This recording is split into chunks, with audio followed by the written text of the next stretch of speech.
Bismillahirrahmanirrahim. Assalamualaikum warahmatullahi wabarakatuh. Perkenalkan, nama saya Anatika. Di sini saya mahasiswa dari Prodi S1 Keperawatan tingkat 2A.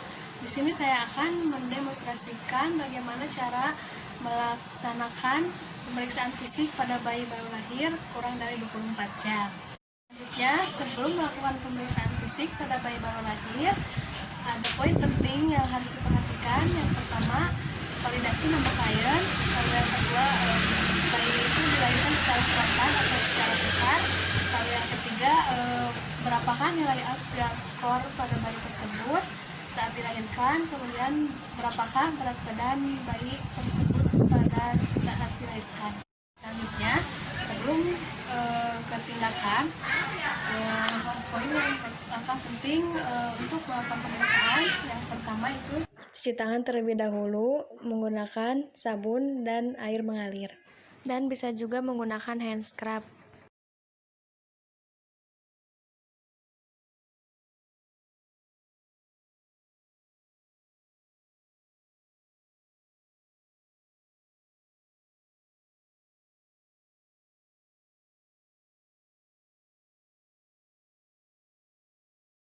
Yang pertama, kita lakukan pemeriksaan atopometri, di mana pemeriksaan ini meliputi berat badan, panjang badan, lingkar kepala, dan lingkar dada. Lalu pertama, sebelum melakukan timbang badan pada bayi baru lahir, kita buka dulu baju bayi tersebut.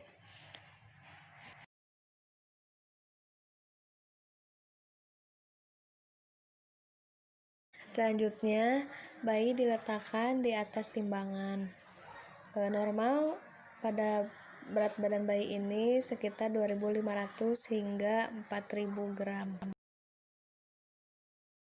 Lalu kita ukur panjang badan pada bayi, dimulai dari puncak kepala hingga tumit kaki, dan kaki bayi diluruskan atau difleksikan, dan normal panjangnya itu 48-52 cm. Setelah itu, kita ukur lingkar kepala pada bayi yang ukuran normalnya sekitar 33,5 sampai 35 cm. Dan cara mengukurnya itu dari belakang kepala hingga atas alis. Selanjutnya, kita ukur lingkar dada pada bayi dimulai dari belakang hingga tepatnya di atas puting, dan normalnya itu 30,5 sampai 33 cm. Kali ini kita akan memeriksa tanda-tanda vital. Yang pertama, pemeriksaan respirasi, di mana pemeriksaan respirasi ini tidak perlu diraba, hanya cukup dilihat dari naik turunnya perut bayi dan normalnya respirasi sekitar 30 kali sampai 60 kali per menit. Yang kedua, kita akan memeriksa pengukuran suhu, di mana normal suhu pada bayi ini sekitar 36,5 sampai 37,5. Nah, selanjutnya kita akan memeriksa nadi bayi, di mana memeriksa nadi bayi ini tidak dilakukan di tangan, tetapi hanya bisa dilakukan di daerah apex, yaitu pada apikal kiri di interkostal keempat. Nah, setelah itu kita dengarkan dan kita hitung, dan normal nadi pada bayi itu sekitar 120 sampai 160 kali per menit. Nah, lanjut sekarang masuk ke penampilan postur pada bayi, di mana bayi yang matur ini posturnya itu fleksi, di mana fleksi ini terjadi di ekstremitas atas yaitu di tangan, dan ekstremitas bawah yaitu di kaki. Nah, selanjutnya kita masuk ke bagian kulit, di mana kita harus lihat kulit pada bayi ini biasanya kulitnya cerah, merah, dan lembut. Nah, kita juga harus melihat adanya lanugo di belakang punggung bayi, di mana lanugo ini yaitu rambut halus. Nah, selanjutnya kita lihat adanya udim di sekitar mata, wajah, tangan, kaki, dan skrotum pada laki-laki dan labia pada perempuan. Nah, selanjutnya kita lihat juga perubahan warna normal yaitu akral cyanosis, di mana yang terjadi di pergelangan tangan, di kaki, dan ini biasanya terjadi karena bayi terkena hipotermi atau kedinginan. Lalu yang kedua itu ada cutis marmorata, di mana cutis marmorata ini yaitu kulit bayi seperti marmer, jadi agak kepecah-pecah gitu. Lalu kita juga harus melihat adanya hiperbilirubin pada bayi tersebut, di mana hiperbilirubin ini terjadi di daerah dahi, di daerah dada, dan di daerah kaki, di mana hiperbilirubin ini itu berwarna kuning pada kulit bayi dan diakibatkan oleh tingginya kadar bilirubin.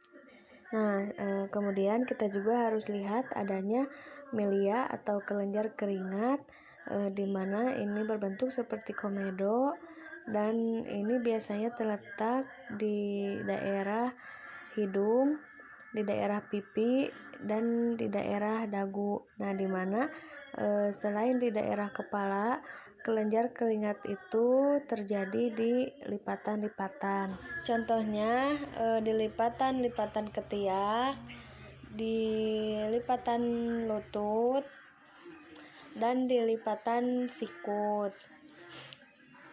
Nah, selanjutnya kita melihat perubahan warna pada bayi atau harlequin, warna merah bayi, di mana bayi pada saat diangkat itu bagian bawah bayi itu terlihat warna kemerahan, dan juga bila bayi itu dimiringkan akan terlihat juga warna kemerahan pada bayi tersebut. Nah, itu adalah darah yang mengikuti gaya gravitasi pada bayi. Nah, selanjutnya kita lihat apakah ada mongolia spot atau tanda kebiruan pada bayi. Biasanya terlihat di daerah pantat, itu suka terlihat warna kebiru-biruan. Nah, selanjutnya kita masuk ke pemeriksaan bagian area kepala, di mana yang pertama itu ada fontanel anterior, di mana fontanel anterior ini atau diamond check ini berukuran 2,5 sampai 4 cm. Namun hal ini akan menutup pada bayi yang berusia 18 bulan. Nah, kemudian yang kedua ada fontanel posterior atau triangular shaft, di mana ini yang berukuran sekitar 0,5 sampai 1 cm, dan biasanya ini akan menutup di usia 2 sampai 3 bulan. Nah, selanjutnya ada beberapa minor abdominalis di bagian kepala, di mana yang pertama itu adanya udim di daerah kepala, dan biasanya itu terletak di daerah ubun-ubun, dan itu akan agak melonjong.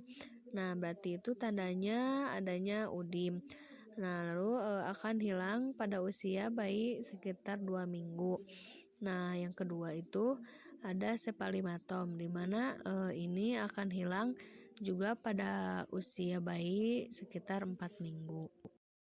Nah, selanjutnya kita masuk ke area pemeriksaan mata, di mana pemeriksaan mata ini kita lihat dulu adanya udim di sekitar mata atau tidak. Nah, selanjutnya kita masuk ada beberapa refleks pada mata. Yang pertama itu refleks pupil, di mana refleks pupil ini kita hanya menggunakan pen light pada saat diarahkan ke mata bayi. Kita lihat apakah pupil bayi itu mengecil atau tidak. Nah, selanjutnya yang kedua ada refleks kornea, di mana refleks kornea ini kita menggunakan tisu atau kapas. Dengan caranya itu kita mendekatkan tisu atau kapas di daerah sudut mata bayi. Nah, otomatis pada saat diletakkan di sudut mata bayi itu, maka si bayi itu akan berefleks, akan mengedip. Nah, selanjutnya kita masuk ke refleks doll eyes, di mana refleks doll eyes ini dengan cara bayi diangkat. Nah, pada saat diangkat, maka si mata bayi itu akan tetap diam. Nah, selanjutnya kita melihat juga adanya minor abdominalis pada mata, di mana bisa disebut juga dengan nystagmus atau juling, di mana si kelopak mata itu tidak sejajar. Nah, selanjutnya kita masuk ke bagian telinga, di mana yang pertama itu posisi telinga, di mana posisi telinga ini bisa disebut juga dengan outer continuous eye, yaitu bagian sudut mata yang sejajar dengan bagian atas telinga. Nah, jika sejajar maka bayi itu normal. Dan jika bagian telinga itu agak ke bawah sedikit, nah kemungkinan bayi itu terkena Down syndrome. Nah, selanjutnya yang kedua itu fleksibilitas pinna, di mana kita lihat bahwa si fleksibilitas pinna ini ketika telinga diarahkan ke depan dan ke belakang itu gampang. Nah, maka itu untuk berfungsi untuk melihat kefleksibelan pada daun telinga tersebut. Nah, selanjutnya kita masuk ke refleks turtle, di mana refleks ini dengan cara kita memberi tepukan seperti ini. Nah, itu bayi akan menangis dan akan tangannya itu seperti menggenggam. Nah, selanjutnya kita masuk ke pemeriksaan di bagian hidung, di mana yang pertama itu kita lihat adanya passage udara pada hidung bayi tersebut. Nah, dilakukannya itu dengan cara kita memakai tisu atau kasa, lalu si hidung yang sebelah bayi itu ditutup dengan tangan, lalu yang sebelah lagi kita lihat apakah udara itu lancar atau tidak, dan yang begitu juga sebelahnya lagi juga kita lihat adanya udara atau lancar atau tidaknya. Nah, selanjutnya kita masuk ke refleks Grebeler, di mana refleks ini dengan cara kita mengetuk di bagian hidung. Nah, maka si bayi akan berefleks mengedip. Kemudian di bagian hidung kita lihat apakah ada nasal discharge atau pengeluaran pada area hidung, di mana ini bisa kita lihat menggunakan pen light apakah ada pengeluaran discharge atau kotoran di area hidung bayi. Nah, kemudian kita lihat apakah ada mukus bening pada hidung bayi. Itu merupakan sisa cairan amnion pada saat bayi lahir. Nah, selanjutnya kita akan memeriksa bagian mulut dan kerongkongan, dimana yang pertama itu kita harus inspeksi bagian mulut, apakah itu intake atau tidak, dimana intake itu artinya utuh karena ada beberapa bayi itu yang bibirnya itu sumbing.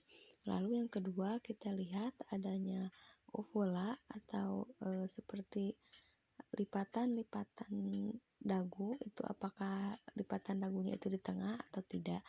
Lalu yang ketiga kita lihat juga adanya salivasi minimal, di mana salivasi minimal ini adanya air ludah pada bayi tersebut. Nah, selanjutnya kita lihat ada beberapa minor abdominalis pada bagian mulut bayi.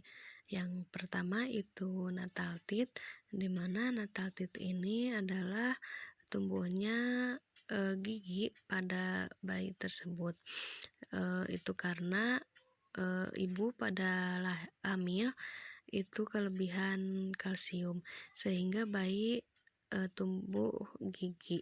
Nah, selanjutnya yang kedua ada extensils, di mana ekstensil ini warna putih pada langit-langit mulut bayi.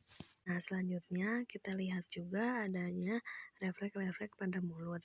Yang pertama itu refleks rooting, di mana refleks rooting ini yaitu ketika kita memegang di daerah mulut bayi dengan cara memutar, nah maka si bayi itu akan berefleks mencari sumber rangsangan tersebut.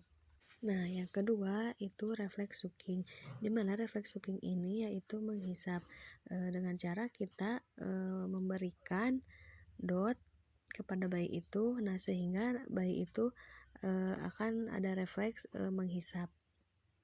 Nah, selanjutnya refleks gag, di mana refleks gag ini kita dengan cara memasukkan tong spetle di daerah mulut bayi. Nah, otomatis si bayi itu akan merefleks seperti muntah. Nah, selanjutnya yang terakhir ada refleks extrusion, di mana kita ini memberikan tekanan pada ujung lidah. Nah, maka si bayi akan berespon dengan cara mengeluarkan lidah. Nah, jika si bayi itu mengeluarkan lidah lebih dari 8 bulan, maka tandanya itu bayi terkena Down syndrome. Selanjutnya kita masuk ke daerah leher, di mana kita lihat di bagian leher pada bayi baru lahir itu biasanya pendek, tebal, dan terlihat lipatan-lipatan kecil di daerah lehernya. Nah, selanjutnya ada beberapa refleks pada leher. Yang pertama refleks tonic neck, di mana caranya ini kita memalingkan kepala bayi ke arah kanan. Nah, maka tangan yang sebelah kiri bayi ini akan fleksi dan kakinya juga ikut fleksi seperti ini. Contohnya itu, jadi kalau kita memalingkan kepala bayi ke sebelah kanan, maka tangannya itu akan seperti ini, dan tangan kiri dan kaki kirinya itu akan fleksi. Jadi contohnya seperti ini. Nah, selanjutnya kita masuk ke refleks pada leher yang kedua, yaitu refleks righting, di mana pada saat bayi diangkat maka si kepala bayi ini ikut ke depan begitu. Nah, selanjutnya kita masuk ke bagian dada, di mana pemeriksaan bagian dada ini yang pertama itu pemeriksaan anterior posterior lateral, di mana jika anterior posterior pasien 6, maka lateralnya juga 6 dan posteriornya juga akan 6. Sini ya, 6. Nah, selanjutnya kita lihat adanya retraksi internal di bagian dada, dan lihat juga adanya prosesus sipoideus. Nah, selanjutnya ada minor abdominalitas pada bagian dada bayi. Yang pertama itu pigeon chest, di mana posisi dada itu seperti burung, agak cembung ke depan. Nah, kemudian kita lihat juga adanya sekresi payudara atau pengeluaran ASI pada bayi baru lahir. Nah, itu diakibatkan oleh kelebihan hormon pada si ibunya. Nah, selanjutnya kita memeriksa bagian paru-paru, di mana kita yang pertama itu inspeksi respirasi, di mana respirasi pada bayi itu dominannya di bagian perut. Nah, jadi kita hanya melihat dari naik turunnya perut bayi. Nah, yang kedua itu kita kaji refleks batuk, di mana biasanya refleks batuk pada bayi itu terjadi 1-2 hari setelah lahir. Yang ketiga, kemudian bunyi napas itu vesikuler di kedua sisi bilateral. Nah, yang selanjutnya lihat juga frekuensi dan kedalaman nafas, dan biasanya itu suaranya irregular. Nah, selanjutnya kita memeriksa bagian jantung, di mana memeriksa bagian jantung ini di ICS ke-4 atau sampai ke-5, di mana kita periksa di bagian apex yang berbatasan sterna kiri dengan lateral. Nah, kita dengarkan. Nah, selanjutnya kita periksa bagian jantung. Nah, lalu kita dengarkan dengan suara jantung tersebut. Nah, biasanya suara jantung pada bayi ini lebih terdengar S2-nya dibanding suara S1. Nah, setelah itu kita akan periksa bagian abdomen, di mana abdomen pada bayi ini bentuknya itu silindris. Nah, dan posisi hepar itu akan teraba 2-3 cm di bawah margin prosta kanan. Nah, dan limpa akan ada pada di akhir minggu pertama. Nah, lalu ginjal akan teraba di atas umbilikus. Nah, kemudian ada umbilical cord di tengah ini, di mana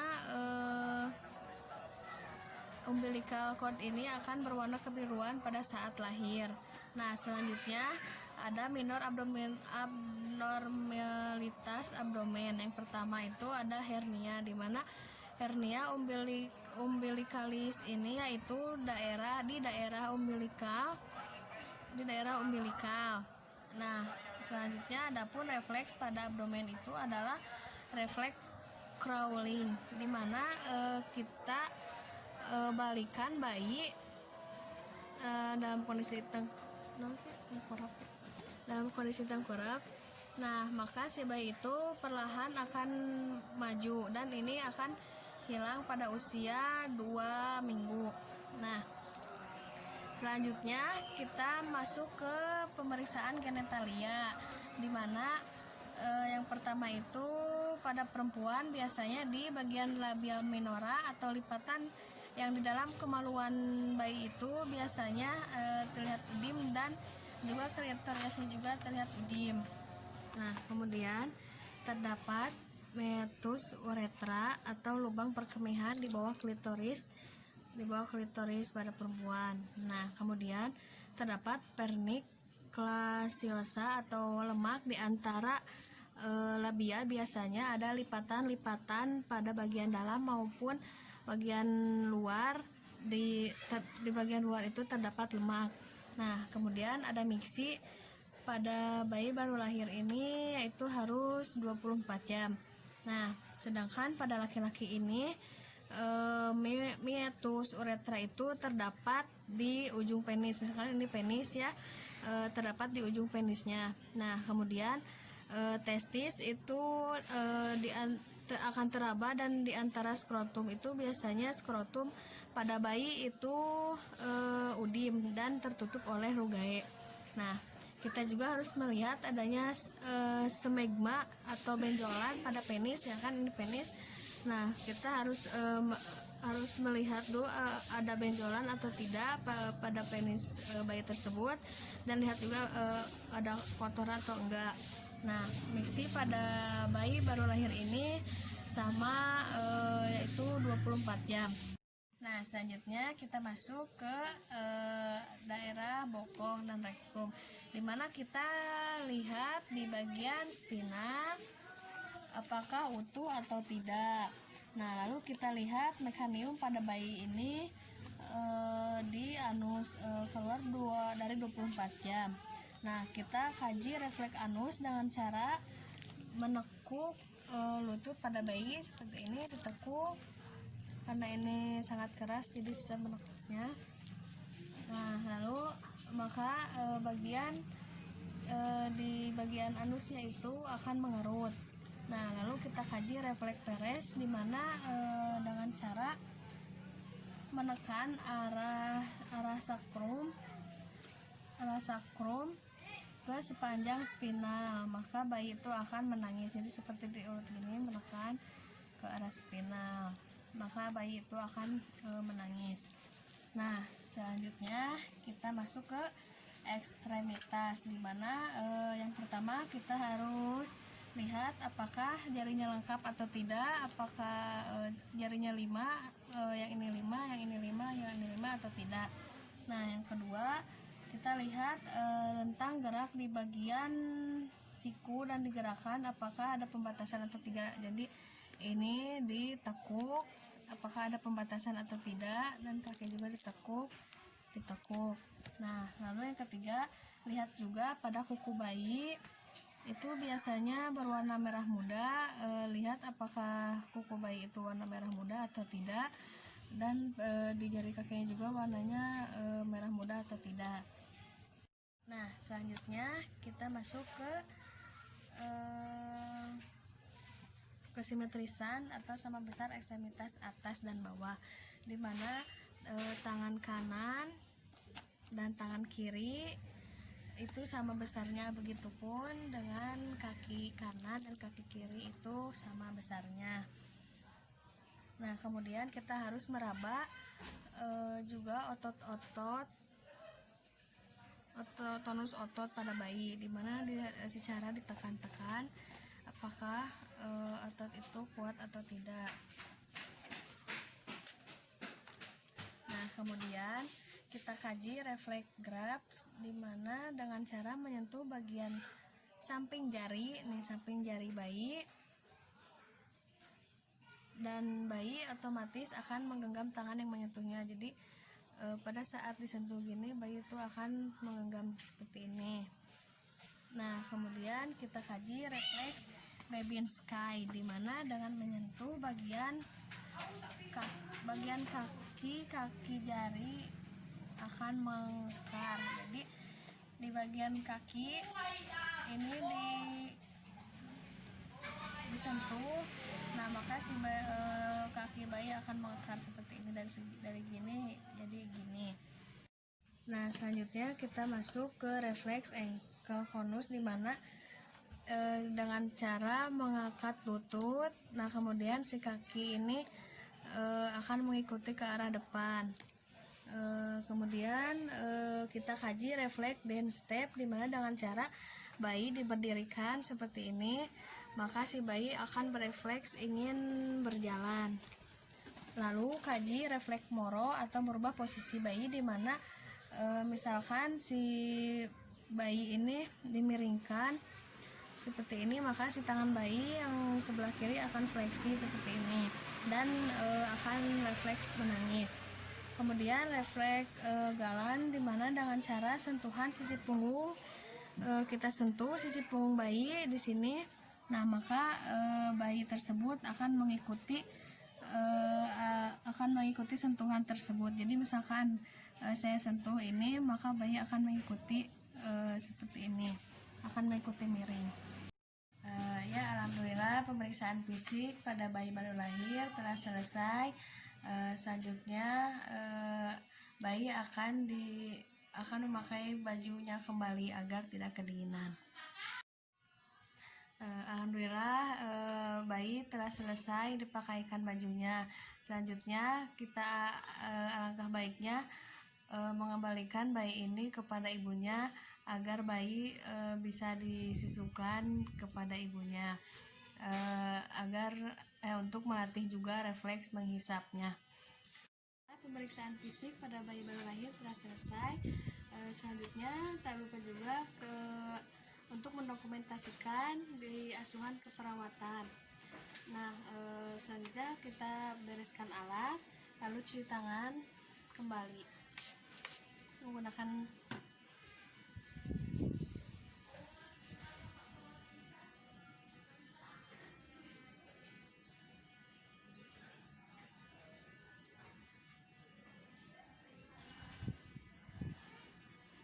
Selanjutnya saya akan memeriksa balance score, di mana balance score ini yaitu untuk mengetahui usia gestasi pada bayi. Nah, sebelum melakukan tindakan, yang pertama itu validasi nama klien, dan yang kedua itu pastikan si bayi nyaman dan hangat. Nah, tak lupa juga kita harus cuci tangan terlebih dahulu sebelum melakukan tindakan. Bisa menggunakan hand scrub atau sabun.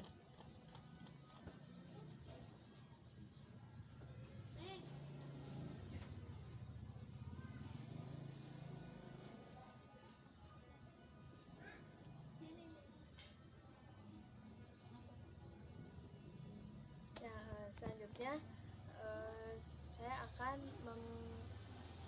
mendemonstrasikan bagaimana cara untuk menghitung balance score dan memeriksa balance score. Selanjutnya saya akan melakukan pemeriksaan neuromuscular maturity, di mana yang pertama itu ada postur, di mana postur pada bayi yang normal ini si tangan seperti ini dan ini fleksi, kaki juga fleksi.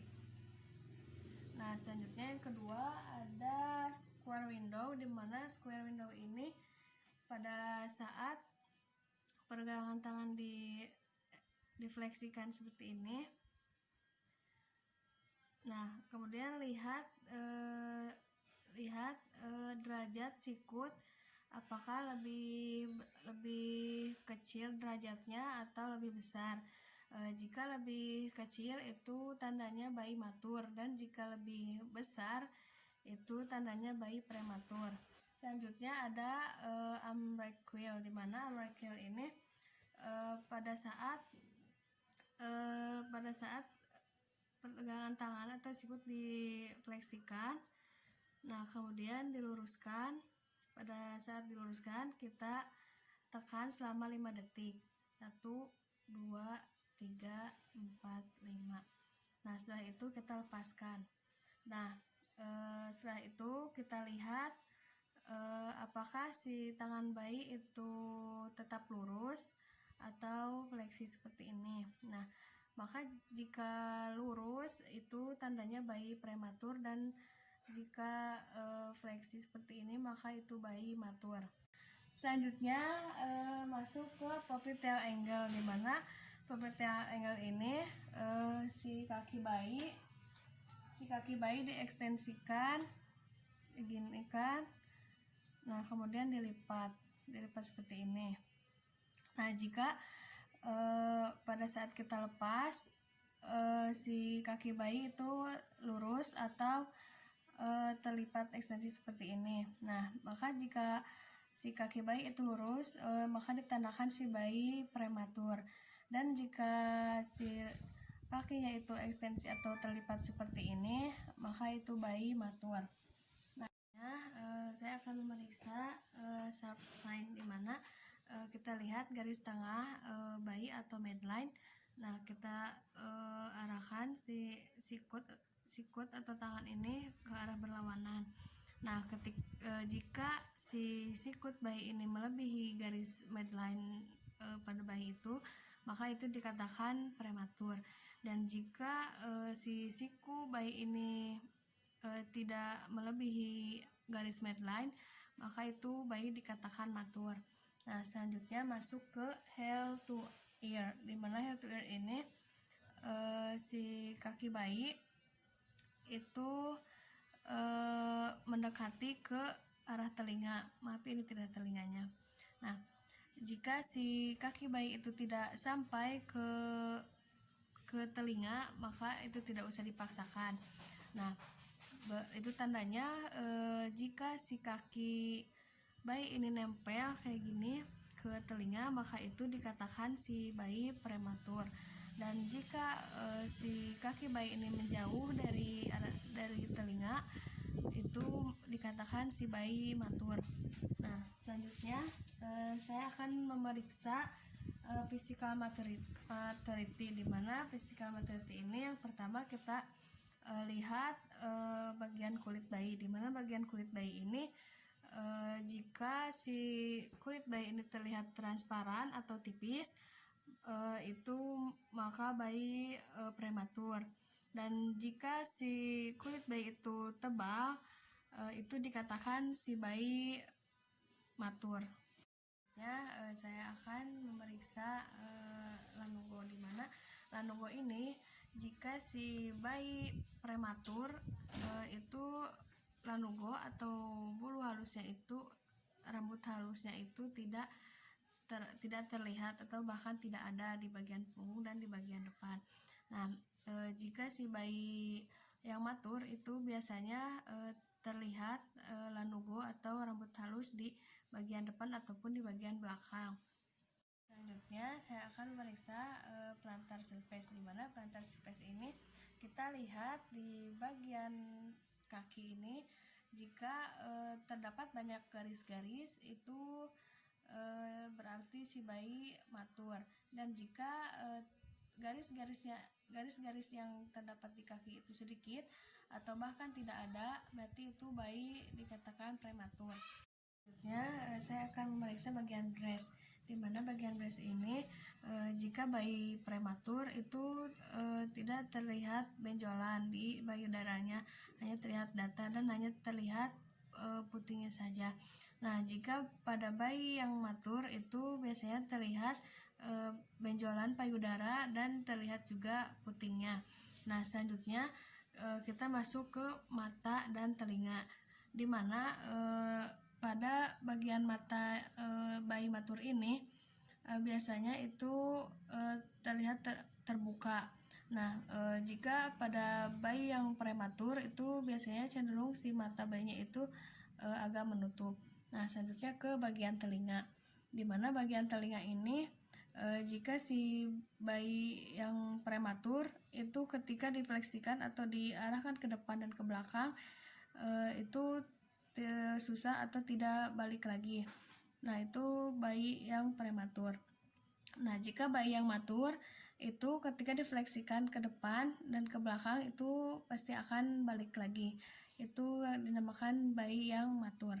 Nah, selanjutnya masuk ke genitalia, di mana genitalia ini biasanya pada laki-laki itu cenderung testisnya itu agak menurun kalau yang bayinya prematur. Nah, jika yang bayinya itu matur, biasanya si testisnya itu tidak turun tapi agak menggantung gitu. Sedangkan pada genitalia pada perempuan itu biasanya si klitorisnya itu menonjol dan labia mayoranya itu tidak menutupi labia minora, itu pada bayi yang prematur. Nah, sedangkan pada bayi yang matur itu cenderung si lapisan labia mayoranya itu cenderung mengembang dan menutupi bagian dalam klitoris, bagian klitoris atau labia minora. Alhamdulillah pemeriksaan blood score telah selesai. Nah, selanjutnya yang kita lakukan itu menjumlahkan skor yang pemeriksaan bayi tadi.